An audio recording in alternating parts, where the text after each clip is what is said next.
নমস্কার চন্দ্রদি। দেখা যাচ্ছে?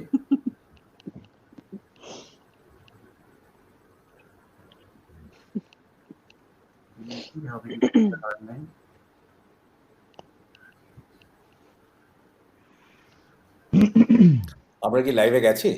আমরা এখন লাইভে আছি। আমি জাস্ট 1 মিনিট ওয়েট করছি। No, we'll wait for people to join in, but we can start yapping. দেখেছো লাইভে?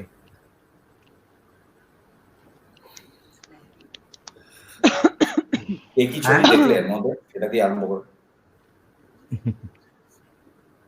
ছবি তো আমার মনে হয় না এরপরে লোকে ছবি টবি দেখবে, কারণ এত ছবি দেখছে সবাই। আমি কিন্তু একটা ছবি দেখি, আমার স্ত্রী মোটামুটি আমার মনে হয় 400-500 বা তারও বেশি ছবি দেখেছে। এরপর আবার হলে গিয়ে কেউ ছবি দেখে চাইবে কিনা আমার সন্দেহ আছে। আমরা শুরু করছি। শুভ সন্ধ্যা। আজকে এই ফ্রেশ রসালু টাটকা তারাই আড্ডার অর্গানাইজ করেছেন। আড্ডার টপিক হচ্ছে ভবিষ্যতের ভূত। এই লকডাউনের সময় যখন সবাই বাড়িতে বসে কিছুই করার নেই, তখন ওরা ঠিক করেছে আজকে 9টার থেকে এই সিনেমাটা দেখাবে। সেটা কি করে দেখা যায় সেটা নিচে কোথাও একটা ফুটে উঠবে। আর তার আগে আমাদের কাস্ট এন্ড ক্রুদের নিয়ে আমি কিছু পাচ্ছি না, কিন্তু কিছু বুঝতে পারছো না। এক এক করে আলাপ করিয়ে দিই। আমাদের সঙ্গে আছে অনিক। অনিক হচ্ছে এই সিনেমার ডিরেক্টর। চান্দ্রেই, কৌশিক বাবু, কৌশিক শুনতে পাচ্ছে না তবে, আর সৌরভ। এরা সবাই কেউ রিলে করে দাও, কারণ ও শুনতে পায়নি বিলির কথাটা। চান্দ্রেইকে একটা এনিওয়ে সৌরভ দেখো তো তোমার শুনতে পাচ্ছে কিনা। চান্দ্রেদি শুনতে পাচ্ছ আমার কথা?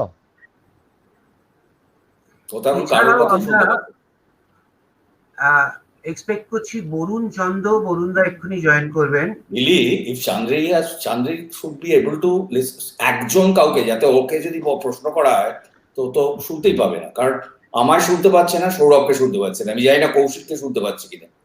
একবার বলো ক্র্যাক। আমি সেটা প্যারালালি সলভ করছি। আর এখন আমি কৌশিককে খুব ফেন্ট শুনতে পাচ্ছি, আগে পাচ্ছিলাম। যাই হোক, ঠিক আছে। এছাড়াও আরেকজন সারপ্রাইজ গেস্ট আছে, তাকে আমি পরে নিয়ে আসবো। তো আমার মনে হয় আড্ডাটা শুরু করা যাক অনিককে দিয়ে। এই সিনেমাটা ওর ডিরেক্ট করা, গল্পটা ওর লেখা। তো অনিক, এই সিনেমা, এরকম একটা সিনেমা তুই বানাতে গেলি কেন? তো মানে এর বানানোর তুই এতদিন বাদে প্রশ্নটা করছিস। তুই তো ছবিটা করার আগে প্রশ্নটা করা উচিত ছিল। আর ও হলো একমাত্র লোক যে এই প্রশ্নটা আমায় করেনি। মানে সবাই করেছিল, আমার স্ত্রীও করেছিলেন, এবং তিনি নিজেই উত্তর দিয়েছিলেন। বললো তো তার কারণ হলো যে আমি নাকি সেলফ ডিস্ট্রাকটিভ, সুতরাং মানে সুযোগ পেলেই যাতে একটা কিছু মানে নিজেকে ধ্বংস করা বা বিপদ ডেকে আনার কোনো সুযোগ থাকে, সেটা সাগ্রহে আমি সেটা করি, সদ্ব্যবহার করি। এইবার যেটার জন্য করছি, আমাদের কি কেউ দেখছে? আমি শুনতে পাচ্ছি না। অলরেডি বেশ কিছু লোক এসেছেন। আচ্ছা, সেটা হলো আমি খুব ছোট্ট করে, মানে এটা তো বিরাট একটা বিস্তৃত বিস্তৃতি দেওয়ার কোনো মানে হয় না, খুব ছোট্ট করে জাম্প কাট করে করে কয়েকটাই। টু বিগিন উইথ, বিলি, তুই আমার সাথে এক কলেজে পড়েছিস। তুই পড়তেই আমি প্রক্সি দিয়ে অন্যান্য জরুরি কাজ করতাম। তো কিন্তু আমাদের কলেজে, as you know, there was no party politics, মানে স্টুডেন্ট পলিটিক্স যেটাকে বলে। তো আমি কোনো সময় ছাত্র রাজনীতি ব্যাপারটাই কি জানতাম না। একটু একটু যাদবপুরে যখন যেতাম, প্রেসিডেন্সি যখন যেতাম, তখন একটু ঠাওর হতো অন্য বন্ধু বান্ধবরা। হ্যালো বরুণদা, কি নিয়ে যাবি? হ্যাঁ, আবার আমায় কেউ শুনতে পাচ্ছে না। বরুণদা কি নিয়ে যাবি? বলে যা। ওকে, নাও।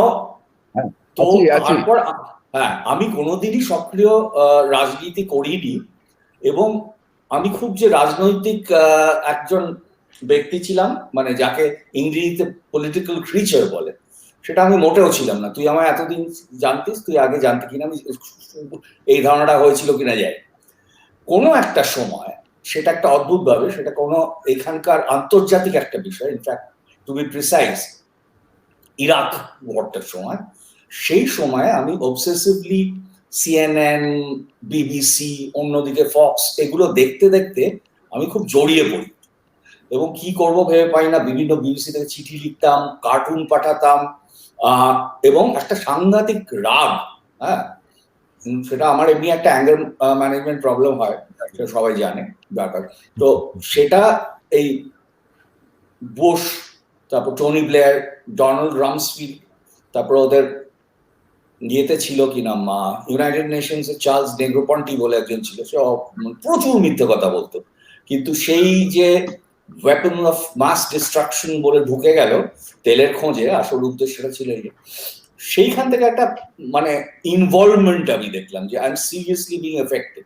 তারপরে সেটা আস্তে আস্তে দেশ এবং দেশ থেকে রাজ্যে এলো। একদম জাম্প কাট 2011 এখানে একটা বড়সড় ঘটনা হলো, যেখানে একটা সকল পরিবর্তন হলো, এবং তাতে বিভিন্ন লোক বিভিন্নভাবে জড়িয়ে পড়ল। আমার সেই জায়গায় ওই ধরনের একটা প্রতিক্রিয়া হলো, যেটা ইরাক ওয়ারের সময় হয়েছিল। এখানেও আমার মনে হলো অনেক দিক থেকে শোনা যাচ্ছে না। হ্যাঁ, যাচ্ছি। আচ্ছা, অন্যরা শুনতে পাচ্ছেন কিনা সেটা কি কোনোভাবে জানার উপায় আছে? হ্যাঁ, আমি শুনতে পাচ্ছি। না না, আমি বলছি আমাদের কাছে ক্লিয়ার, কিন্তু মানে অডিয়েন্স শুনতে পাচ্ছে কিনা সেটা আমরা বোঝার কোনো উপায় নেই, তাই তো, যতক্ষণ ওরা লিখে বলছে। হ্যাঁ, তো সেই সময় থেকে আমি আমার একটু রাজনৈতিক সচেতনতা বাড়ে, কিন্তু যেরকম নর্মাল ইয়ে হয় না সেই ধরনের, মানে ইট ওয়াজ মোর ইস্যু বেসড। কারণ অনেকের ধারণা হয়েছে একটা যে আমি I am aligned with someone. আমি যতদিন বামফ্রন্ট শাসনকালে চলেছে, ওরা পার, আমি কিন্তু একটিও মানে হাফ একজন নেতা বা ইভেন মানে কি বলবো কর্মী, হ্যাঁ কার্ড হোল্ডার, তা কাউকে চিনতাম না। আমি আলিমুদ্দিন স্ট্রিট এখনো যাই। কিন্তু 2011-তে যেটা এলো, তারপরে যেটা হতে থাকলো, তারপর আরো হতে থাকলো, সেইখানে আমার মনে হলো যে আমার সেই আনকন্ট্রোলেবল একটা ইয়ে হচ্ছে, এবং আমি চেঁচামেচি করতে আরম্ভ করলাম ইত্যাদি, টেলিভিশন দেখে। তো তখন ইয়ার্কি করেই আমার স্ত্রী রন্দিয়ার, আমার মেয়ে বললো যে তুমি এত কিছু ওপিনিয়ন তোমার, so why don't you do something about. তখন আমি ভেবে দেখলাম যে রাস্তাঘাটে দাঁড়িয়ে মানে ওই স্ট্রিট কর্নার ভাষণ দিলে তো কেউ আমার কথা শুনবে না, আর আমি করে কথা গুছিয়ে বলতেও পারি। সুতরাং আমার হাতে একটু আধটু যেগুলো জানি সেটা একটা হলো সিনেমা। তো তারপর থেকে আমার অন্যান্য ছবিগুলোতে ভূতের ভবিষ্যৎ থেকে আরম্ভ করে আশ্চর্য প্রদীপ এবং মেঘনাদ বধ রহস্যে কিছুটা প্রচ্ছন্নভাবে, মানে সেইখানে কিন্তু রাজনীতিটা মূল ব্যাপার ছিল না, একটা গল্প বলার ব্যাপার ছিল। ভূতের ভবিষ্যতে it lent itself to having a second or third layer where there was a political undertone। তো সেইটা অনেকের হয়েছে, অনেক বাচ্চারা তো সেটা যাতে অসুবিধা না হয় আমি সবসময় খেয়াল রাখি যে একটা আলাদা গল্প, মজার গল্প বা দুঃখের গল্প বা যাই হোক। তো ফার্স্ট ফিল গুড ফিল্মটা হলো, তারপরে আমি একটা চান্স নিলাম ওই তুতুলের সেলফ ডিস্ট্রাকশনের মতো, যে পরের ছবিটা আমি ফিল ব্যাড, কারণ I was feeling bad and I wanted people to feel bad. সেটা আমার অ্যাডভার্টাইজিং এ যখন কাজ করতাম সেই সময় শীর্ষের দুধার ওই ছোট গল্পটা পড়েছিল, সেটা পাতায় রয়ে গেছিল সেই নিয়ে। তারপর তৃতীয় ছবি মেঘনাদ বধ রহস্য, as you know, it was not really a political film, it was in the garb of a political thriller। কিন্তু একটা সময় একটা ঘটনা হয়েছিল আমাদের রিসেন্ট পাস্টে, 70-এর দশকে, সেইটাকে নিয়ে একটা এখনটাকে ইনফ্যাক্ট এখনের যে ওখানে যে একটা বিট্রেয়াল ছিল, এখনো যে বিট্রেয়াল গুলো হচ্ছে, তো সেইগুলোকে নিয়ে একটা ছবি করা হলো। কিন্তু এইগুলোতে কোনোটাই মুখ্য বিষয় ছিল না। আই ডোন্ট রিয়েলি নো কোনটাকে পলিটিক্যাল ফিল্ম বলবো, কোনটাকে পলিটিক্যাল ফিল্ম বলবো, আদৌ পলিটিক্যাল বলে কিছু আছে নাকি, এবং even taking an political stand, মানে অরাজনৈতিক একটা যদি অবস্থান থাকে সেটাও এক ধরনের রাজনীতি। এবং আরেকটা আমার মনে হচ্ছিল এখনকার যে ছবিগুলো দেখছি মূলত বাংলা ছবি, তার মধ্যে এই সময়টার ইন টার্মস অফ কি চলছে বাইরে, এবং যথেষ্ট সেটা প্রায় আমাদের বসার ঘরে সব জায়গায় ঢুকে পড়েছিল এইগুলো, কিন্তু তার কোনো খুব কম, মানে আমি হয়তো মিস করেছি একটা দুটো হয়েছিল, উল্লেখ প্রায় নেই। বিভিন্ন জিনিসে উল্লেখ রয়েছে, ইয়ে রয়েছে, কিন্তু বোঝা যাচ্ছে না কোন সময়টা আমি এই সময়, কারণ অন্যান্য ছবি দেখলেও আমি যেগুলো রাজনৈতিক ছবি না, যেরকম প্রতিদ্বন্দ্বিতা, কিন্তু প্রতিদ্বন্দ্বিতা দেখলেও বোঝা যায় যে সেই সময় নকশালবাড়ি আন্দোলন চলছিল, সে ক্যামেরার বইটা জ্যোতিমান চ্যাটার্জি দেয় ওর ভাই। তো সেইটার জন্য আমার মনে হলো এবার বলা উচিত, আরেকটা ইনস্টিগেট করেছিল অভিক আমার ক্যামেরাম্যান।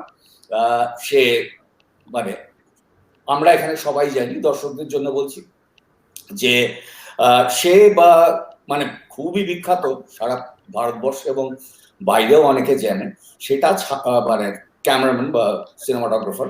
এছাড়াও হি হ্যাজ এ ভেরি, ওর কিন্তু ভীষণ কম কথা বলে, কিন্তু ওর ভীষণ রাজনৈতিক মতামত থাকে। তো আমায় তো একেবারেই বলেছিল যে অনেক আর তুমি ওই ইয়ে দিয়ে হবে না, প্রহসন স্যাটার দিয়ে হবে না, এবার যা বলার ডাইরেক্টলি বলতে। বলতে দিয়ে তো অসম্ভব, মানে প্রথমত আমি যদি ধরেও নিই যে তারপর ধরার পর আমি আমার জেলে ধরে নিয়ে যাবে, কিন্তু ছবিটাই তো কেউ দেখতে পাবে না, কারণ আমাদের এখানে একটা সিবিএফসি বলে জিনিস রয়েছে। সেই কালকেই কথা হচ্ছিল একজনের সাথে যে এখনো সেটা সেন্সর বোর্ডই রয়ে গেছে, সার্টিফিকেশন বোর্ড হয়। সুতরাং আমি তখন বুঝতে পারলাম যে আমাকে আবার একটা real life characters, political parties etcetera আমি করতে পারবো না। এবং সেটা কিন্তু ফ্রম লেফট টু রাইট সবার ইয়েতে ডিস্ক রয়েছে, সবাই চটে যেতে পারে, কিন্তু অবভিয়াসলি এখন যারা রুলিং ডিসপেন্সেশনে ভেরি ক্লিয়ারলি তাদের ওপরেই বেশি ইয়েটা হবে, যেটুকু আর কি খোঁচা মারাটা হবে। তো সেই জন্য আমি এরকম করে একটা ইয়েতে করলাম এইটা, মানে এই জন্যে আমি এই ছবিটার, এবং আমার মনে হয়েছিল আমি যদি ভূতেদের ছবি করি তাহলে কিছু সংখ্যক লোক হয়তো দেখতে আসবে, দেখে ভালো লাগবে না খারাপ লাগবে সেটা আলাদা কথা, কিন্তু দেখতে আসবে, সেই জন্যই করেছিল। তোকে একটু থামাই এবার, হ্যাঁ অন্যদের একটু চান্স দেওয়া যাক। কৌশিক বাবু, আপনি বলুন, আপনার চরিত্রটা নিয়ে কিছু বলার যদি থাকে। আপনি তাহলে খুব ইম্পর্টেন্ট রোল প্লে করেছেন, আর যারা এখন শুনছে তারা সবাই এরপরে সিনেমাটাও দেখবে। আপনার আমার চরিত্রটা খুব সরাসরি বলতে গেলে একজন রাজনৈতিক নেতা, এবং সেই রাজনৈতিক নেতাকে খুব পরিষ্কার করে চেনা যায়। যে সময়ের কথা অনিকদা বলছিলেন, 2011 যখন আমাদের রাজ্যে একটা পরিবর্তন আসে, রাজনৈতিক পট পরিবর্তন হয়, একটা ক্ষমতাকে সরিয়ে আরেকটা ক্ষমতা আসে, এবং সেই ক্ষমতার সঙ্গে যুক্ত একজন রাজনৈতিক নেতা নির্দিষ্ট করে প্রথমে একবার ভাবা হয়েছিল, তারপর সেই চরিত্রটা নিয়ে আমি অনেকদা আলোচনা করতে করতে প্রায় একটা বিশেষ রাজনৈতিক নেতা থেকে সেই রাজনৈতিক নেতাটি বর্তমানে ক্ষমতাসীন যে কোনো রাজনৈতিক নেতাই হতে পারে, বিশেষ করে সেই সমস্ত রাজনৈতিক নেতা। ইনফ্যাক্ট আমরা যার কথা বলছি তিনি এখন আবার অন্য একটা দলে, সুতরাং যে কোনো পার্টিরই হতে পারতেন। হ্যাঁ, এবং সেটাও কিন্তু তাতে করে কিন্তু ক্যারেক্টারটার মজাটা নষ্ট হয় না, তার কারণ মানে এরা তাই করে, এরা যে কোনো সময় শিফট করে যায়, বরঞ্চ এই যে শিফট হওয়াটা হয়েছে বলে আমার কাছে আরো বেশি ইন্টারেস্টিং লাগছে। তো এরা আমরা জানি যে এরা চিটে গুড়ের মতো ক্ষমতার সঙ্গে আটকে থাকে, তারপর যখন সুবিধে হয় চিটে গুড়টা যেদিকে বেশি সেদিকে চলে যায়। তো এটা খুব ডিরেক্ট একটা চরিত্র ছিল, এবং সেটা নিয়ে আমার মানে একটা সময় মনে হয়েছিল যে এরকম ডিরেক্টলি করলে কতটা লোকের ভাল লাগবে কি লাগবে, বাট সামহাউ আমি খুব ভালো রিয়াকশন পেয়েছি যেটুকু সময় ছবিটা চলেছে। এবং সর্বোপরি আমার নিজের করে খুব ভালো লেগেছে। আমার নিজের মনে হয়েছিল যে এমন একটা সময়ের মধ্যে দিয়ে আমরা যাচ্ছি, তখন সত্যি সত্যি একটু ডিরেক্টলি কথা বলা প্রয়োজন, কারণ বাংলা ছবির ইতিহাস তাই বলে। শুধু প্রতিদ্বন্দ্বী কেন, আমি মৃণাল সেনের অসংখ্য ছবির উদাহরণ দিতে পারি। সেটা তো ডাইরেক্টলি পলিটিক্যাল, আমি উদাহরণ দেওয়ার চেষ্টা করছিলাম যে যেটা ডাইরেক্টলি পলিটিক্যাল না, এরকম আভাস থাকতো অন্য যে কি হচ্ছে সেই সময়। এমনকি পরবর্তীকালে তপন সিংহের ছবিতেও এসেছে, তপন সিংহের আতঙ্কের মতো ছবিতে, বা আমার প্রথম তপন সিংহের সঙ্গে যে ছবিতে কাজ করেছিলাম আমি, অন্তর্ধান, সেই ছবিতেও খুব সরাসরি রাজনৈতিক কথাবার্তা এসেছিল। তো সেই দিক থেকে আমার মনে হয়েছিল সেই এই পলিটিক্যাল কথাটা বলা, নট দ্য সেক অফ পলিটিকিং, কিন্তু কতগুলো সত্যি কথা বলাটা আমরা যে সময়টায় ছবি করছি, অভিনয় করছি, সেই সময়টা খুব মিস করছি। সবই হচ্ছে মধ্যবিত্ত উচ্চবিত্ত নিম্নবিত্ত সবাইকে নিয়ে হচ্ছে, কিন্তু কোনোভাবে খুব কৌশল করে রাজনৈতিক সত্যি কথাগুলো বলা থেকে যেন এড়িয়ে চলে যাওয়া হচ্ছে। সেইটা অনিকদা খুব সাহসের সঙ্গে করেছিলেন, এবং আমরা যারা অভিনয় করেছিলাম, এবং মিস্টার চ্যাটার্জি আপনি এই ছবিটা প্রযোজনা করার জন্য এগিয়ে এসেছিলেন, which was great। সেটাই আসল, মানে সবচেয়ে বেশি ঝুঁকিটা ছিল বিলি, ও নিয়েছিল। এবং যারা আমাদের কলাকুশলীরা আমার পাশে ছিল, অনেকেই পালিয়ে গেছিল, তাদের আমি চিরকৃতজ্ঞ থাকবো তাদের কাছে। অ্যাকচুয়ালি আমরা সবাই জানি যে যদিও অনেক সিরিয়াস মেসেজ আছে, কিন্তু এটা তো খুব মজা করে সিনেমাটা দেখানো হয়েছে। আমি চান্দ্রেইর কাছে আসি। চান্দ্রেই, তোমার ক্যারেক্টারটা নিয়ে তুমি বলো। চান্দ্রেই যার কথা শুনতে পাচ্ছে সে রিলে করো। চান্দ্রেই, তুমি কি আমার কথা শুনতে পাচ্ছ? চান্দ্রেই, হ্যালো, চান্দ্রেইকে ফোন করো তো, কেউ একটা, সৌরভ বা কেউ ফোন করে বলো। আমার তো ফোন থেকেই আমি কানেক্টেড। হ্যাঁ, আমার কথা শুনতে পাচ্ছ চান্দ্রেই দি? চান্দ্রেই কারোর কথা শুনতে পাচ্ছি না। তার আগে সৌরভ বলো। সৌরভ হচ্ছে একজন জার্নালিস্ট। ততক্ষণ কেউ একটা ফোন করে বলে দিক। তো সৌরভ হচ্ছে একজন জার্নালিস্ট, তার নাম সত্যজিৎ। বাকিটা বলো সৌরভ।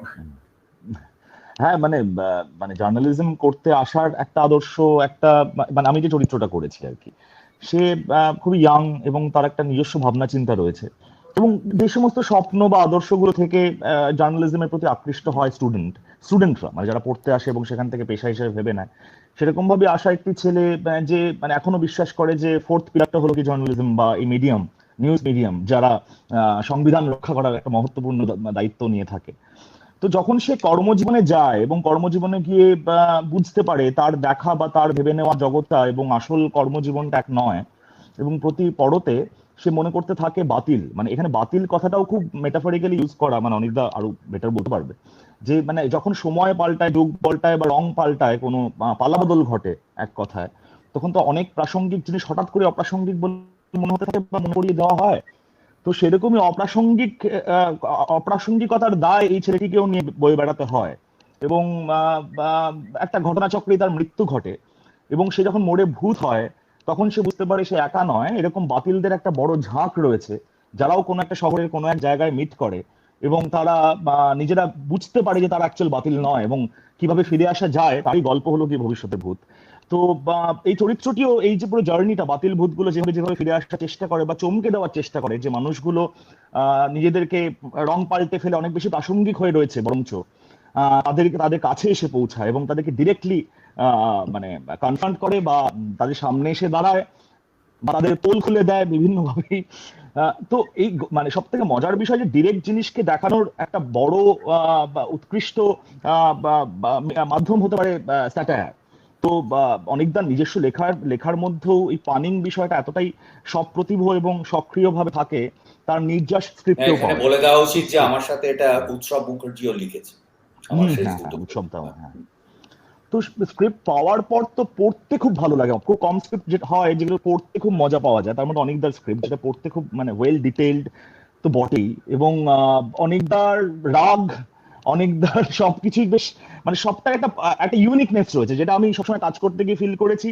এবং মানে খুব কম লোকই হয় খুব যত্ন দিয়ে ছবি বানান, ভাবেন অনেকেই পরিস্থিতির চাপে পড়ে আমরা অনেক সময় যত্ন থেকে সরে যাই, কিন্তু মানে ক্রমাগত সেই লড়াইটা করে গিয়ে সেই লড়াইটা লড়ে গিয়েও সেটা নানা রকমের চাপ, নানাবিধ চাপ, সেই চাপ থাকা সত্ত্বেও যত্ন থেকে একটা ভিজুয়াল ক্রাফটিং তো আলটিমেট, মানে স্ক্রিপ্ট থাকার পরও সেটা ক্রাফট করতে হয়। তো এই ক্রাফটিং এর জায়গাটায় আমার মানে সেটা মানে কমান্ডেবল ডেফিনেটলি, যে যত্নের কোথাও খামতি আমি দেখিনি, যেটা শিক্ষণীয় ডেফিনেটলি। এই জার্নালিস্টদের ব্যাপারটা এখনকার একটা সাংঘাতিক জায়গায়, মানে আমার তো প্রচুর সাংবাদিক বন্ধুরা রয়েছেন যারা এখন হা হুতাশ করেন যে অবস্থা ওদের করতে হচ্ছে, যা করতে হচ্ছে, আমি সেটাকে ইলাবোরেট করছি না, মেইন স্ট্রিম মিডিয়া, এবং অনেকেই সেটা ছেড়ে এখন সোশ্যাল মিডিয়া, যেখানে ইন্ডিপেন্ডেন্স অনেক বেশি, যেখানে বিজ্ঞাপন সরকারি বা কর্পোরেটের বিজ্ঞাপনের উপর মুখাপেক্ষী নয়, তো এইখানেও রেফারেন্স ছিল একটা, এই ছেলেটা আলাদা করে চেষ্টা করেছিল, পারেনি, চেষ্টা করছিল, কিন্তু এখন কিন্তু সেটা সাংঘাতিক মানে দেখা যাচ্ছে যে মানে কিছু এই আমাদের ইভেন পরবর্তীকালে হয়তো ডিসকাস করবো করোনার সময় যেগুলো হলো, অনেক জায়গায় সোশ্যাল মিডিয়ার ড্রাইভ করেছে, ফোর্স করেছে মেইনস্ট্রিম 100%, মিডিয়াকে 100%। কিছু বলতে, যাতে তারপরে একটা এফেক্ট পড়েছে, একটা সদর্থক এফেক্ট। যাই হোক, বিলি বল। তো এইগুলো তো সিরিয়াস কথা হয়ে গেল, একটু যদি মজার কিছু বলা যাক এই সিনেমা করতে গিয়ে কি বলছি হয়েছিল। বরুণ দা কি শোনা যাচ্ছে না?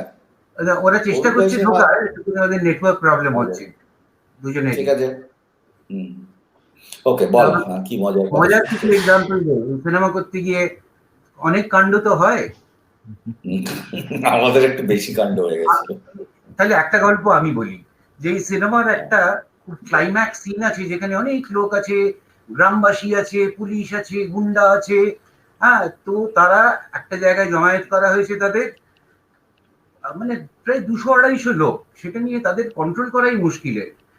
এর মধ্যেখানে একটা সত্যিকারের পুলিশ এসে গেছে, সে এসে অনেকের সামনে, তো অনেক তাকে ভীষণ বকেছে, বলেছে আপনার ওইখানে দাঁড়ানোর কথা, আপনি এখানে কি করে এলেন? ওর অ্যাসিস্ট্যান্টরা বলছে স্যার এটা সত্যিকারের পুলিশ। আমার মনে রয়েছে সে পাগল পাগল, আমি খুব বাজকে না, অ্যাকচুয়ালি যেটা হয়েছিল আমাদের তো পালিয়ে পালিয়ে গেরিলা এরিয়ার মতো করতে হয়েছিল। আমাদের অরিজিনালি অন্য জায়গায় শান্তিনিকেতনের কাছে লোকেশন করার কথা ছিল, সেখানে কেন হয়নি সেটা তোমরা বুঝতেই পারছো, কারণ একজন চরিত্র ছিল যেটা খরাজ করেছে, সে ওখানকারই বোলপুরের একজন বিখ্যাত লোকের কাছাকাছি। সো আমরা লাস্ট মিনিটে বর্ধমানে, কিন্তু ওখানেও খবর পেরিয়ে গেছে, পুলিশরা যোগাযোগ করেছে, তারপর ফিটফাট করেছে, বল আমাদের আসবে কিছু, হ্যাঁ আসবে। আমি তো জানি না ওর মধ্যে কখন শুশু করে ঢুকে গেছে, একদম মানে আমাদের এইখানে আমি বলবো জাকিরের ড্রেস টেস গুলো মোটামুটি খুব কাছাকাছি। হ্যাঁ, আমি দেখছি বেশ অনেক, আর একজন আসেনি, বেশ 2-3 জন, তারা আর কি দেখছিল হাত করে, কি নাম, শুটিং দেখছিল জোনে দাঁড়িয়ে। তো আমি ভেবেছি করবো, বলেছি আরে এখানে, তারপর আমি বোঝার পর ওকে খুব ভালোভাবে বুঝিয়ে টুঝিয়ে কিন্তু করলো, কিন্তু he also joint in the ফিল্মে রয়েছে। আর মজার ঘটনা একটা হলো যে পুলিশের, যেটা তুই বলছিলি সেটা তো বটে, আর অন্য মানে পুরো জিনিসটা এখন ভাবলে খুব মজার লাগে, কিন্তু তখন তো খুব মজা লাগছিল না। আমি 2বার পতন মূর্ছা হয়েছিল আমার শুটিং করতে করতে, কিন্তু it was like almost an absurd level, মানে জানি না পরের দিন শুট করতে পারবো কিনা। It started on the day, প্রথম দিন যেদিন আরম্ভ হলো, বিলি আর আমার স্ত্রী একটা গুজু করেছে, আমায় বললো একটা ইনজাংশন এসছে ইত্যাদি, সেটা ব্যাপারে বিলি হয়তো পরে বলবে যে কি গন্ডগোল হলো, কিন্তু তার মধ্যে এই মজাগুলো হচ্ছিল আর কি। যে বিশেষ করে ওই ক্লাইম্যাক্সটা যে গ্রামে শুট করা হয়েছিল, সেই শুটিংটাই একটা খুব দারুণ এক্সপিরিয়েন্স আমার নিজের মনে হয়। গ্রামবাসীরা ইনভলভ হয়ে গিয়েছিলেন, যারা শুটিং দেখতে এসেছিলেন তাদেরকেও অনেকটা পার্ট অফ সিন করে নিয়েছে, অথচ তারা বুঝতে পারছে না, তারা বকা খাচ্ছে, এবং অদ্ভুত ভাবে তারা সেই বকাটা খেয়ে মেনেও নিচ্ছে, এবং নানান রকম হচ্ছে আর কি। এবং যেহেতু ছবিটা দেখলে আপনারা বুঝতে পারবেন film within a film ultimately, কিন্তু সেইটা একটা সময়ে আমাদের নিজেদের কনফিউশন হচ্ছিল যে এরা কি সত্যি সত্যি টালিগঞ্জ থেকে ভাড়া করে নিয়ে আসা হচ্ছে, আর they are co actors or they are part of that area যেখানে আমরা শুটিং করতে গেছি। এবং মানে অ্যাপারেন্টলি ইট ওয়াজ কেওটিক, কিন্তু কারণ শুটিংটাই তাই ছিল এবং খুব কম সময়ের মধ্যে অনেকটা কাজ ছিল। কিন্তু এখন সত্যি সত্যি শুটিং, এটা ঠিক আমি শুনেছিলাম যে জানে ভি দো ইয়ারো বলে যে ছবিটা বিখ্যাত, আমি পরে আমার সুযোগ হয়েছিল নাসিরজির সঙ্গে কথা বলার, উনি বলেছিলেন যে ছবিটা দেখলে যতটা মজা লাগে, ছবি শুটিং এর পিরিয়ডটা কিন্তু মোটেই ওই রকম মজা করে হয়নি, এটা জেনারেলি হয়নি। আমার মনে আছে যে আমরা সবসময় যে ছবিটা খুব মজা লাগে, শুটিং পিরিয়ডটা যে ইকুয়ালি এনজয়েবল হয় তার কোনো মানে নেই, কিন্তু that really doesn't affected the final product. এই গ্রামবাসীর কথায় আমার মনে পড়লো, আমরা 100 জন গ্রামবাসীকে ভাড়া করেছিলাম, মানে সাজিয়ে গুজিয়ে গ্রামবাসী করে নিয়ে এসেছিলাম। ওমা, প্রথম দিনে দেখি 1000-10 লোক এসছে এদিক ওদিক থেকে। আরো মজা হচ্ছে যে অনেকের একটা গানের সিন আছে, সেখানে হঠাৎ দেখলো অনেক গেড়ে গেড়ে বাচ্চা ঘুরে বেড়াচ্ছে, তো তাদেরও সিনটাই ঢুকিয়ে দিল। তো কেউ গান করতে করতে কাউকে একটা কোলে তুলে নিল। এইটা দেখে এক ভদ্রমহিলা, তিনি পাশের গ্রামে স্কুলে তার ছেলেরা পড়ে, তিনি তাদের দুই যমজ ছেলে তাদের স্কুল থেকে ছাড়িয়ে নিয়ে এসে চান টান করিয়ে নতুন জামা টামা পরিয়ে বলেছেন আমার ছেলেকেও নাও। হ্যাঁ, ততক্ষণ শুটিং শুরু হয়ে গেছে। আচ্ছা, এই সিনেমাটা একটা প্রসঙ্গ না আনলে এটা তো ইনকমপ্লিট থেকে যায়, যে এই সিনেমা নিয়ে অনেক বিতর্ক হয়েছিল, অনেক কাণ্ড হয়েছিল। আমি সিনেমাটা শুরুর 4 দিন আগে একটা ফোন পাই কলকাতা পুলিশ থেকে, স্পেশাল ডিপার্টমেন্ট, যে এই ছবিটা নাকি খুব পলিটিক্যালি সেন্সিটিভ, তো ওদের আগে একবার দেখাতে হবে। ল অ্যান্ড অর্ডার প্রবলেম হতে পারে সেটা বলে। হ্যাঁ, তো আমি রাজি হইনি, কারণ আমাদের তো সিবিএফসি সার্টিফিকেট ছিল। তো তারপরে ছবিটা রিলিজ হলো, করার পরের দিন একটা ছোট্ট ইন্টারাপ্ট করছি তোকে, ওই যে চিঠিটি লিখেছিলেন, হ্যাঁ, প্রথমত ফোন কল, তারপর একদম চিঠি পাঠিয়ে দিয়েছে, সেইটা তো ওদের মানে তোরকে সাংঘাতিক কাজে দিয়েছিল এই দিস ডকুমেন্ট। কারণ ওরা আমার একটা টাইমস নাও শোতে ওদের অ্যাপোলজিস্ট এসে বলছিলেন, আচ্ছা আপনার কাছে কোনো প্রুফ আছে যে এই পার্টি থেকে বা এরাই করেছে গভর্নমেন্ট থেকে? তখন ওই প্রুফ হিসেবে, অ্যাকচুয়ালি হার্ডকোর প্রুফ হিসেবে ওই একটি ছিল। হ্যাঁ, বল বাকিটা। তারপরে যেটা হলো, যে সিনেমাটা শুরু মানে রিলিজ করার পরের দিন হঠাৎ 45টা না 48টা হল থেকে ওটাকে তুলে দেওয়া হলো।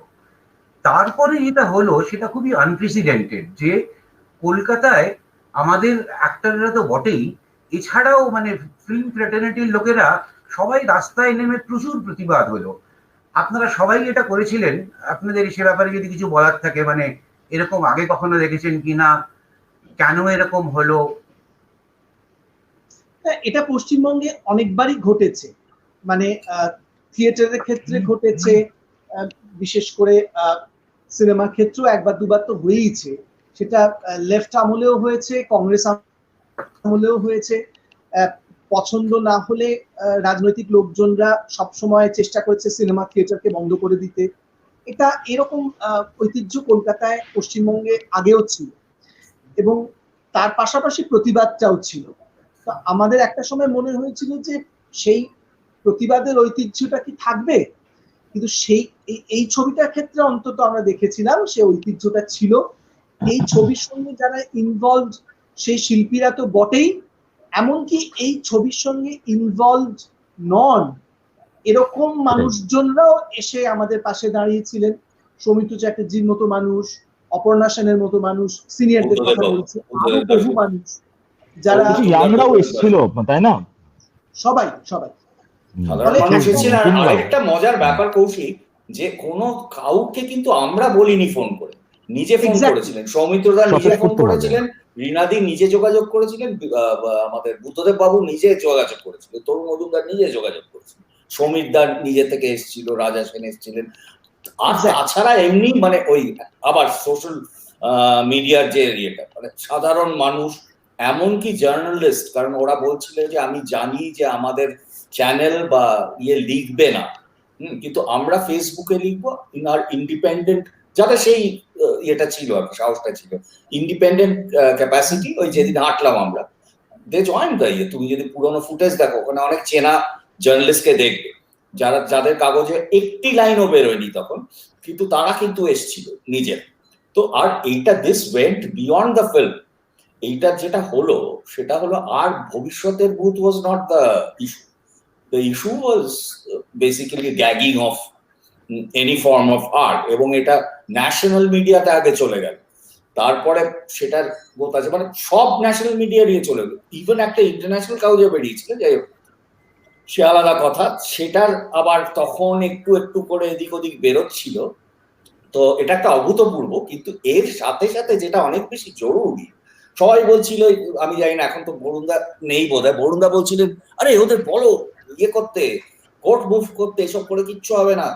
তো আমি যতবার বিলিকে বলছিলাম ওরা হচ্ছে সময় লাগে।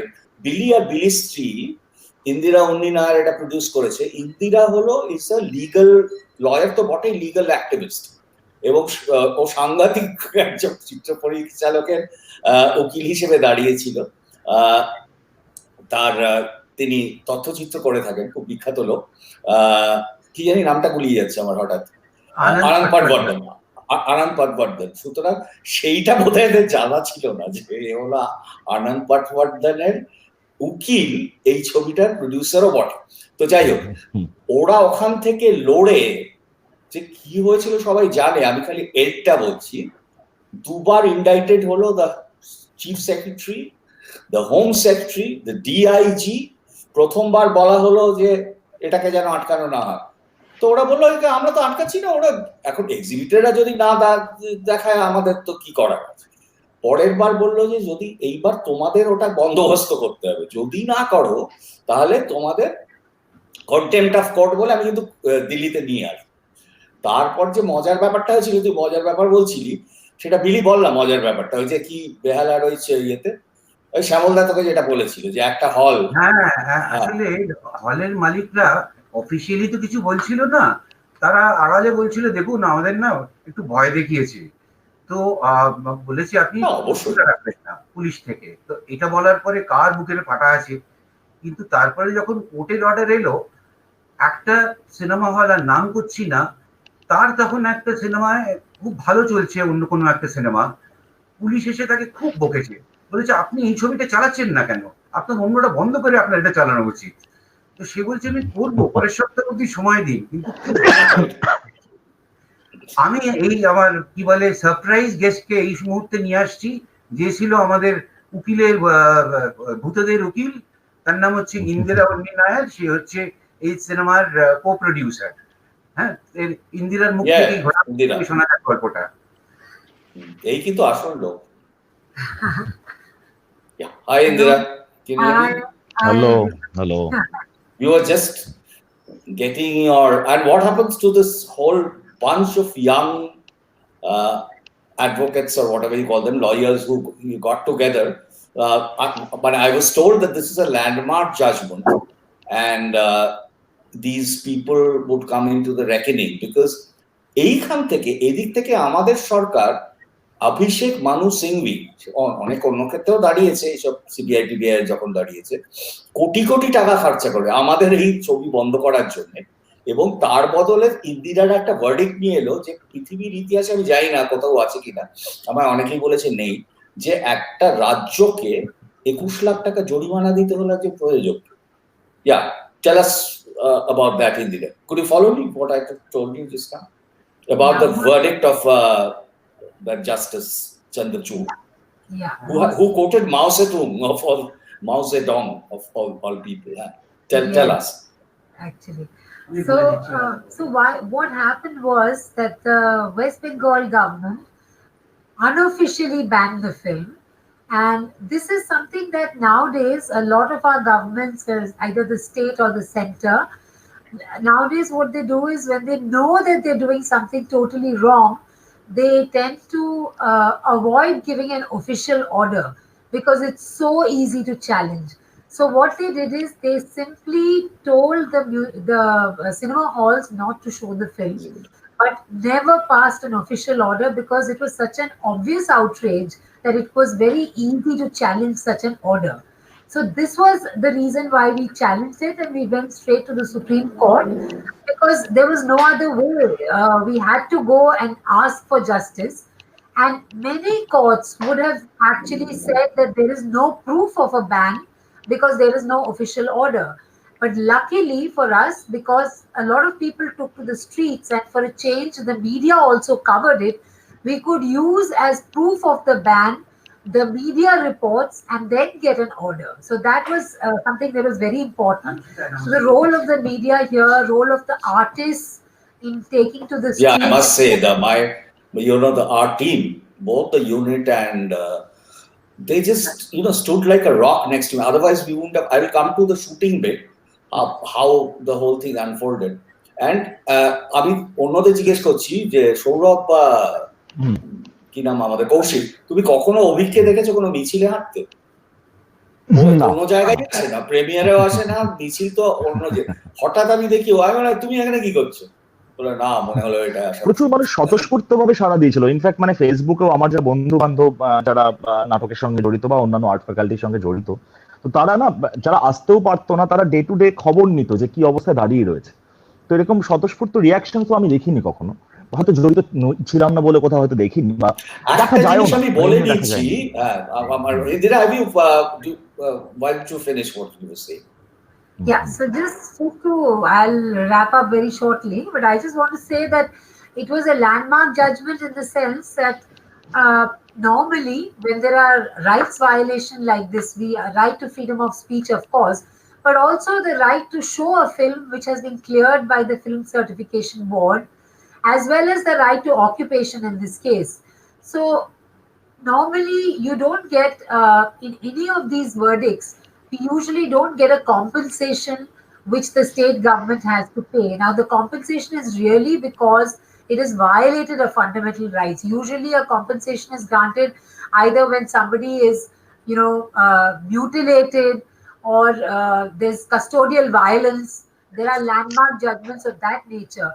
I haven't seen a judgment where with a violation of fundamental rights, but without any, serious physical violation or damage, that there has been this kind of a compensation. So it was a landmark verdict, and there were, the state was ordered to pay 20 lakhs because of the fact that it had violated these fundamental rights, the right to freedom of speech, of which Justice Chandrachud is a very, very great, ardent supporter, as well as because the Supreme Court itself has laid down the law that once the authority, the competent authority, which is the CBFC, has given you permission, nobody else can interfere.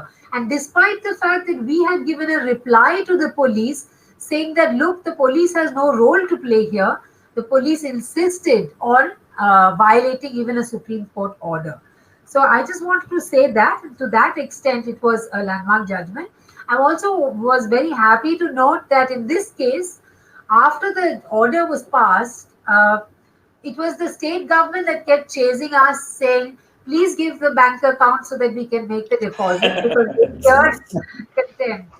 And we spent a huge amount of energy writing to the cinema halls, but the cinema halls were too frightened until the state government wrote to each cinema hall, which is also was a master stroke. We told the court to pass an order specifically directing the state government to write to each cinema hall that, look, you please, we haven't done any ban. We haven't banned the cinema at all. We had a very, very big opponent representing the state, which was Abhishek Manu Singhvi, who came straight away and said, we haven't banned the film. They just want to promote their TRP ratings. We want to tell them these are not television rating points, but that's in a lighter vein. That was a lot of. But I don't know whether I should be saying this. I won't name them; they won't get into trouble. I'll tell you from the ruling dispensation. Yeah. On the Facebook, this is the second time this is happening. First time was at Nandon. I had said something. Some of them said that I support this party. I don't know whether it is this thing, but what was done with your film was not right. And even a pretty, I would say leader, but a pretty big person in the thing, in a television chat show, while coming back, he said that this was the most stupid thing that we could have done. And a very senior bureaucrat who's kind of my friend later, that time, of course. So I don't want to get them into trouble, but I mean, they knew, and most of them knew. I don't know who took that final decision to do this, that it was a stupid thing to do. I'll just, chotto kore ami ei jayga theke dhore niye, what I'll say is, you, Billy, and you have said about the legal side of it after the release, post-release. But during the shooting, what all happened, I will not get into details. From the very first day, every day we did not know whether we got to finish the shoot. আমাকে এমন police আসছিল, আমাকে shooting শেষ করে উকিলের কাছে যেতে হচ্ছিল, সেখানে অদ্ভুত কথা শুনছিলাম। তারপরে আমাদের যে উকিল, সে ওদের উকিলের সাথে যোগাযোগ করেছিল, সেটা কি আমায় মানে কাইন্ড অফ ডেথ থ্রেট তুলে নেব বলেছিল। তো hand over to Billy. So thanks. Thank you. তো সেটা তো সেরকম হচ্ছিল। পুলিশরা আমার মানে ওরাও লজ্জা পাচ্ছিল, ইয়ের তলায় আমার অফিসে কাগজ ঢুকিয়ে ঢুকে।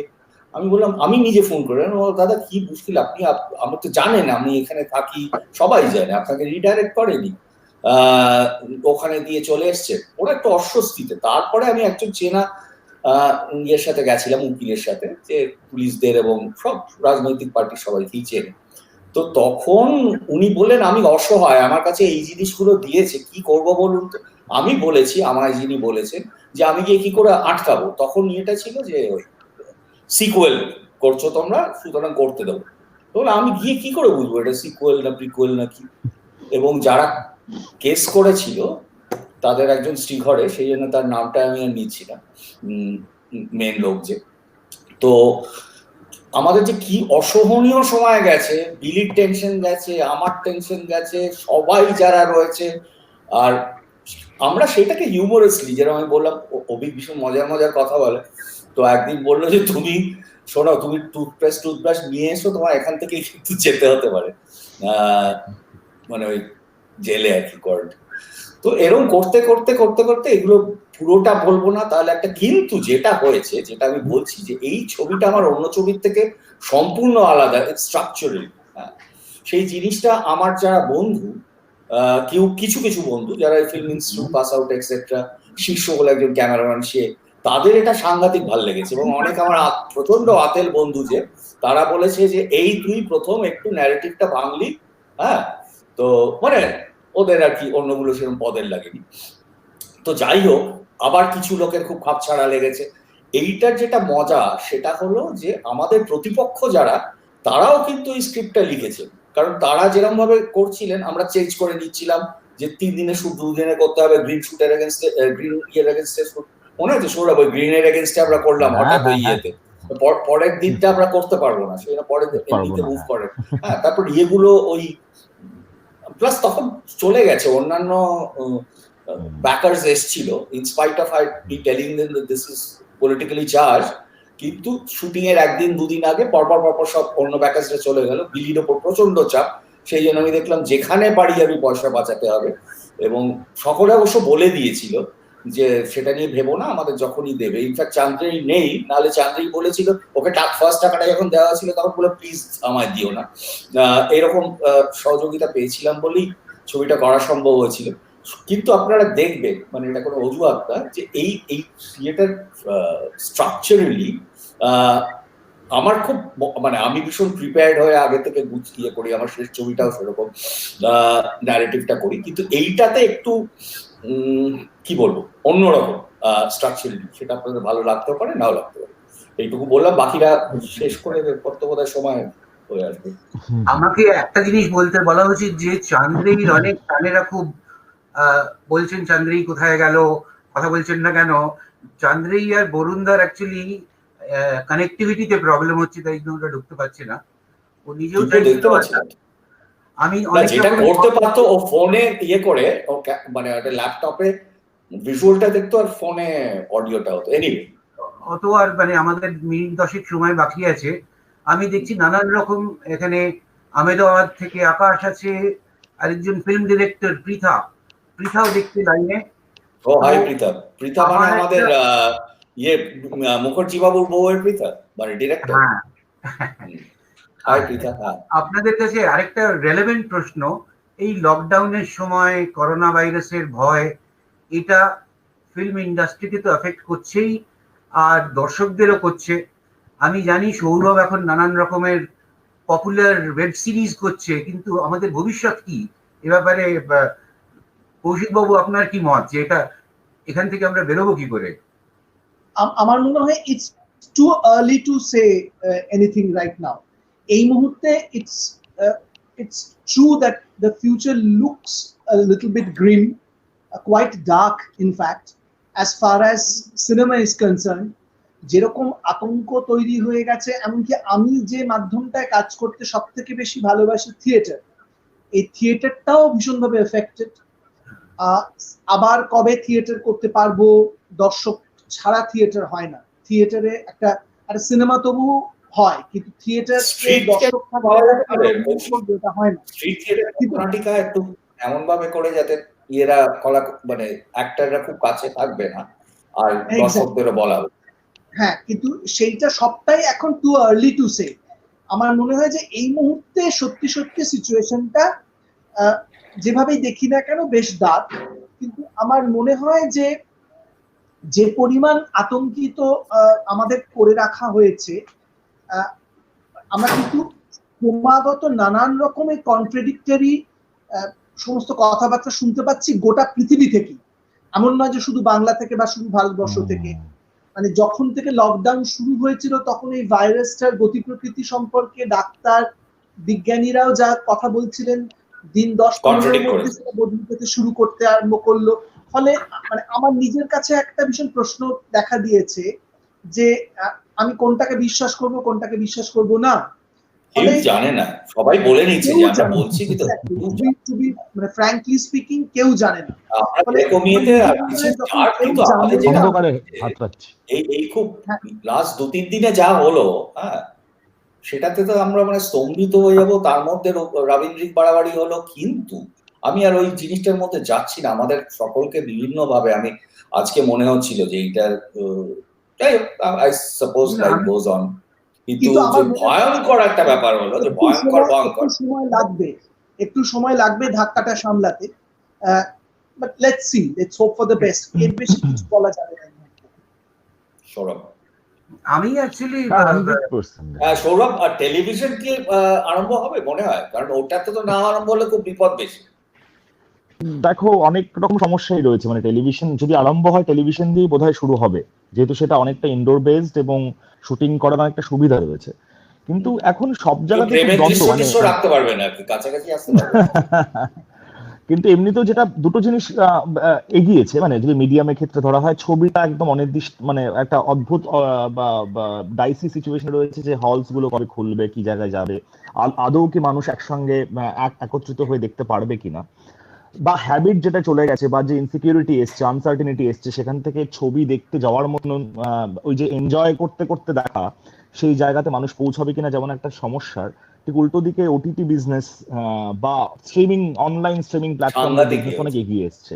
কিন্তু সফটওয়্যারটা তৈরি করতে হবে, তো এই সফটওয়্যারটা তৈরি করতে হবে। এবার হলো কি, এক্স্যাক্টলি তো সেখানে দাঁড়িয়ে শুটিং করার পারমিশন ডিজনির এখন বারবারন্ত হতে পারে।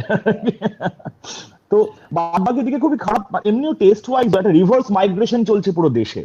আগে গ্রামের মানুষ শহরে আসতে চাইতো, এখন শহর থেকে তার যে দুর্বিষহ অবস্থা তৈরি হয়েছে, বিভিন্ন শহরে যারা ছিল তারা সবাই গ্রামে ফিরতে চাইছে। এবং এটা যদি হ্যাবিটেটে দাঁড়িয়ে যায়, তার আবার কত পার্সেন্ট তারা ফেরত আসতে চাইবে পরবর্তীকালে, সেটা একটা বড় সমস্যা এসে দাঁড়াবে। এবং আমাদের টার্গেট অফ অডিয়েন্স বা অ্যাড রেভিনিউ জেনারেটেড যে সমস্ত ইন্ডাস্ট্রি আছে, সেগুলো ডাইলিউটেড হতে শুরু করবে। কারণ টার্গেট অফ অডিয়েন্স বা টার্গেট অফ মানে পারচেসিং পাওয়ারওয়ালা মানুষগুলোকে ট্র্যাক করতে গিয়েও তোমার ধারণা অর্থনীতিও একটা অদ্ভুত জায়গায় ডাইলিউটেড হবে। তো সেগুলোর উপর ডিপেন্ড করে থাকে এন্টারটেনমেন্ট ডেফিনেটলি। মানে শুধুমাত্র শুটিং পারপাস সমস্যা হবে তা নয়, কি ধরনের কন্টেন্ট চলতে পারে, কি ধরনের কন্টেন্ট চলবে না, সেটা জাজ করতে গিয়েও একটা বড় সমস্যায় পড়তে হতে পারে বলে আমার ধারণা। এইখানে যেটা হচ্ছে আরেকটা ব্যাপার হলো যে প্রচুর লোকে, মানে কাজ টাজ তো চলে যাবেই বা গেছে অলরেডি, ধরে নেওয়া আছে প্রচুর ইন্ডাস্ট্রি বন্ধ হবে, এবং যারা ওখান থেকে হেঁটে আসছে, রিভার্স মাইগ্রেশন হচ্ছে, সেটা কিন্তু নিজেদের মানে দেশের প্রতি বা ইয়ের প্রতি ভালোবাসা থেকে নয়। কারণ যেটা দেখা গেল যে রেশন যারা পরিযায়ী তারা তো ভোট দেয় না, তাই না? মানে তুমি ধরো বিহারের লোক এখানে এলো, ভোটটা তো বিহারে, তো ভাই শুধাই বদল। তো তারা দেখা গেছে একটা সার্ভেতে 96% of this labours they don't have a ration card. তো এইগুলোকে এখন আমরা বুঝেছি। এখন একটা কথা হচ্ছে, একজন ইকোনমিক্স বন্ধু আমায় বললো যে একটা পোর্টেবল রেশন কার্ড, মানে যেরকম তুমি আগে ব্যাংকে, একটা ব্যাংকেই তোমায় গিয়ে তোমার নিজের ব্যাংক, নিজের ব্রাঞ্চে যেতে হতো, এটা কিন্তু আমাদের এখানে যেখানে বস্তাকে বস্তা চাল মেরে দেয়, সেখানে পোর্টেবল রেশন কার্ড ওদের কাছে রাখতে হয়। 2 দিন আগে আমার একটা এলো, সে পুরো বিস্তৃত বলছি না, 2জন রিক্সাওয়ালা এসে ফাইনালি বললো যে আমাদের যত রিক্সা আছে পাড়ার ক্লাব আমাদের জনধন যোজনার পাসবইটা আমার কাছ থেকে নিয়ে নিয়েছে। কারণ 500 টাকা আসে, ওরা 200 টাকা রাখে, ওকে 300 দেয়, বা কখনো 300 টাকা 200 দেয় ইত্যাদি। এই এখন তুমি ইমপ্লিমেন্ট করবে কি করে এখানে কিছু? মানে তুমি ডাইরেক্টলি পাঠাচ্ছ, তুমি ডাইরেক্টলি ওদের অ্যাকাউন্টে পাঠাচ্ছ, কিন্তু সেই অ্যাকাউন্টে নিয়ে জোর নিয়ে নিয়েছে। এবং এবং আরেকটা এই যে কিছু মনে হয় না অনেকটা মানে ভয়াবহ ধরো জিনিসগুলো, এটা সারা পৃথিবীতে হয়নি। এই যে রেলের ব্যাপারটা যেটা ঔরঙ্গাবাদে হলো, সেটা নাকি আজকে আবার পুরীতে হতে যাচ্ছিল, এবং সেই যে আটকে দিয়েছে। হ্যাঁ, এজি ড্রাইভারটা এখন আমরা কেয়ারফুল হয়ে গেছে। তো এইরকম সময় কিছু দেখাচ্ছিল যে কি করে লোকে তাদের প্রফেশন গুলো পাল্টাচ্ছে। যেরকম একজন কি একটা বিক্রি করতো, সেটা করছে না বলে মাস্ক বিক্রি করছে, হ্যাঁ, তারপর আরেকজনের আমি দোকান এখানে ছোট দুটো ইনসিডেন্ট বলতে পারি। মানে কিন্তু আমরা কি করব? তোমরা কি কেউ ভেবেছো অল্টারনেটিভ প্রফেশন কি হতে পারে? খুবই মানে আমি খুব মানে খুবই মানে খারাপ লাগেও শুনতে। আমার ধরো টেকনিশিয়ানদের মধ্যে চেনা পরিচিত কেউ তারা না মানে ডিম বিক্রি করতে শুরু করেছে, তারা তাদের অন্য প্রফেশনে শিফট করেছে বাঁচার জন্য। তো বা এরকম অনেক টেকনিশিয়ান বা যারা লাইট কেয়ারটেকার, যাদেরকে ওরকম ভাবে ওয়েজেস তারা পায় না, তাদের কিন্তু অলরেডি চিন্তা ভাবনা হয়ে গেছে যে এই প্রফেশনটা আর বোধহয় রিভাইভ করবে না, বা আমরা আর কিছু কাজ হয়তো পাবো না। কারণ আমরা চেষ্টা করেছি, সবাই টাকা পাঠিয়েছি ফেডারেশনের কাছে, কিন্তু সেটা হয়তো অপ্রতুল বা সেটা টেম্পোরারি হয়তো হবে। আমি আশা করেছিলাম আমাদের এখানে যারা বড় অভিনেতা বা ডিরেক্টর যাদের ইয়ে তারা at least will be able to take care of the day daily wage workers. আমি ইনফ্যাক্ট প্রথমে কৌশিকের সাথে যোগাযোগ করি, তারপর দেবদূতের করে এটা হচ্ছে। কিন্তু তাদের তো আজকে খালি প্রবলেমটা না, তারা ভাবছে যে বাকি জীবন একদম একদম 100%। মানে আমরাও জানি না। তাও একটা সুবিধাই বললাম, অনলাইন সার্ভিসেস গুলো বাড়বে, এন্টারটেনমেন্টের অনলাইনের উপর ডিপেন্ডেন্সি বাড়বে, কিন্তু শুট করাটা আমার ধারণা প্রাথমিকভাবে ছোট ছোট পরিসরে হয়তো শুট করা পারমিশন পাবো, কিন্তু সেটাও খুব মানে আমার ধারণা সেপ্টেম্বর অক্টোবর আগে তো নয়। আমি অ্যাকচুয়ালি কৌশিক বাবুর সঙ্গে একমত। আমি খুবই আশাবাদী লোক, অপটিমিস্ট। সুতরাং লোকেরা আমার মনে হয় এখন একটু বেশি ভয় পাচ্ছে। আই এম শিওর 2 মাস 4 মাস পরে জিনিসগুলো আবার ফিরে আসবে, হয়তো কিছু অদল বদল হবে, কিন্তু একটা প্ল্যান আছে সেটা বল না। সেটা তো ভালো, সেটা কিন্তু ভালো। ভবিষ্যৎ অত অন্ধকার, কারণ সব জিনিস থেকেই না নতুন নতুন অপরচুনিটি বেরিয়ে আসে। একদম এখন লোকেরা অন্যভাবে সিনেমা করার চেষ্টা করবে বা নাটক করবে, বা মানে আই এম শিওর কিছু না কিছু একটা সলিউশন চলেই আসবে। ইনফ্যাক্ট আমি অনেক কমেন্ট দেখতে পাচ্ছি, ডাবলিন থেকে লিখেছেন জিৎ বলে, তিনি বলছেন যে এরকম এই যে অনলাইন স্ট্রিমিং হচ্ছে আজকে, এই আড্ডার পরেই শুরু 9টার সময় থেকে দেখা যাবে। উনি বলছেন এরকম আরো হলে ভালো হয়। সৌরভ যেটা বলছিল যে এখন হয়তো এই লকডাউনের সময় এই অনলাইন প্ল্যাটফর্ম গুলো অনেক কিছু করছে, সেটা একদিক দিয়ে ভালো যে লোকেরা বাড়িতে বসে সিনেমা দেখতে পাচ্ছে, নাটক হয়তো পাচ্ছে না। আর আমি দু একটা পড়ার চেষ্টা করছি ওদের কমেন্ট, সেরকম প্রশ্ন কিছু নেই যার কোনো উত্তর দিতে হবে। ও আরেকটা অ্যানাউন্সমেন্ট, যে যারা এটা সাবস্ক্রাইব করেছেন আজকে, তাদের কাছে অলরেডি একটা লিংক চলে গেছে, পাসওয়ার্ড চলে গেছে, সেটা 9টার থেকে অ্যাক্টিভ হবে। ইনফ্যাক্ট অলরেডি হয়ে গেছে। সুতরাং আপনারা দেখবেন, দেখে আপনাদের কমেন্টগুলো জানাবেন। ফ্রেশ রসালু টাটকাকে। আর কিছু বলে আপনারা কেউ শেষ করতে চান?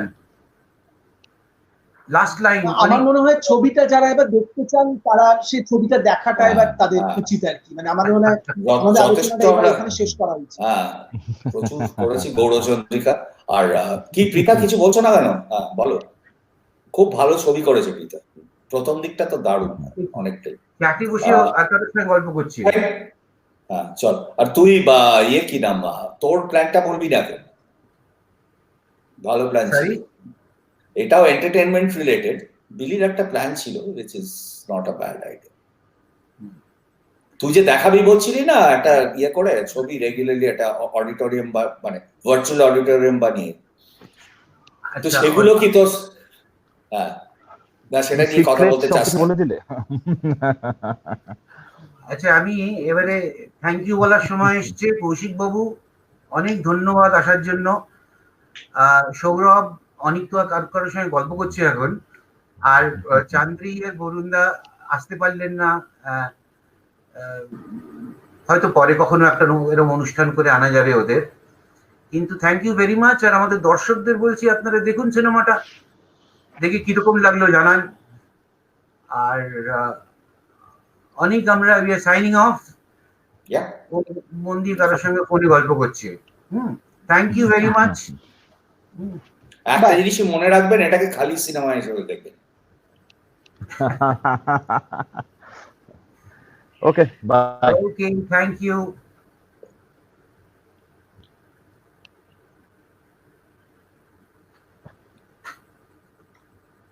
বলছি keep your video screen on.